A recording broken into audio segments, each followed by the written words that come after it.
म्हणून यांच्या मालकाचे नोकर इकडे गाठी भेटी घ्यायला लागले, हॉटेलमध्ये भेटतायत. मालकांचे नोकर तुम्ही. कारण जर का मुंबईवरती ताबा यांना मिळाला नाही आणि मुंबई परत शिवसेनेच्या ताब्यात आले, आम्ही घेणारच आहोत, आम्ही घेणारच आहोत. मुंबई जर का पुन्हा मराठी माणसाच्या ताब्यात गेली तर मालकाच्या मित्राचं कसं होणार, अदानीचं कसं होणार. त्याच्यामुळे मराठी माणसाची शक्ती एकवटता कामा नये.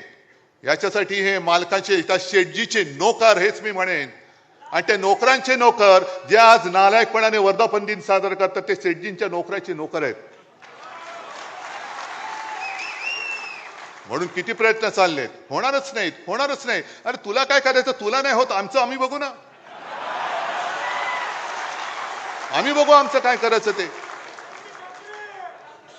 पण जर तुम्हाला कोणाला वाटत असेल की तुम्ही शिवसेना प्रमुखांचा ब्रँड पुसून टाकाल तर तुमचं नामो निशाण आम्ही महाराष्ट्राच्या धर्तीवरून पुसून टाकल्याशिवाय राहणार नाही.